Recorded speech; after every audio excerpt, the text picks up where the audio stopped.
እነዚህ ልጆች የዛሬ አበባዎች የነገ ፍሬዎች ናቸው። ትናንትና ከኛ ጋር ሲማሩ የነበሩ ልጆች እዚሁ ተምረው አድገው ዛሬ የእነዚህ ህፃናት የቀለም አባቶች ሆነው ስላገኘው እጅግ በጣም ደስ ብሎኛል። ከነዚህም መካከል አንዱ መምህር ሽፈራው ነው።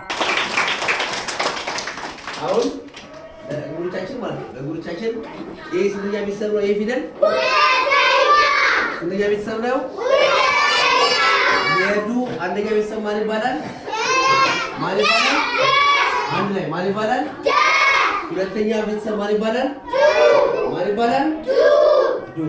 ለጉሩቻችን ደግሞ ሌላ ትምህርት ለማሳየት ከዜሮ እስከ 9 ያለ ቁጥር ባለ ስንት አሃዝ ነው? ባለ ስንት ነው? ባለ አንድ። ጎበዝ። ከ10 እስከ 99 ያሉ ቁጥሮች ባለ ስንት አሃዝ ናቸው? ባለ ስንት ናቸው? ጎበዞች። ሌላ ደግሞ ቮርስ ምንለው ወይ ደግሞ አናባቢ የእንግሊዝኛ አናባቢ ቮርስ ምንለው ናታኔ ማን ናቸው? ኤ ኢ አይ ኦ ዩ ዩ አየቱ ብለ ናታኔ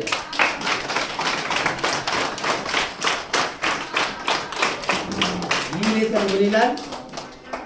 ካት ምን ይላል? ካት በአማርኛ ምንድነው? ምንድነው? እንዲህ በመሰለ ሁኔታ ከህፃናቱ ጋር ያለንን ቆይታ ጨርሰን ስንወጣ ግቢው የድሮ መልኩና አሁን ያለበት ሁኔታ ግራና ቀኝ እያየው ነበር ለመውጣት የሞከርኩት። አረንጓዴነቱ ቀንሷል፣ ማራኪነቱ እንደዚህ ድሮ የነበረው ክትትል እንክብካቤ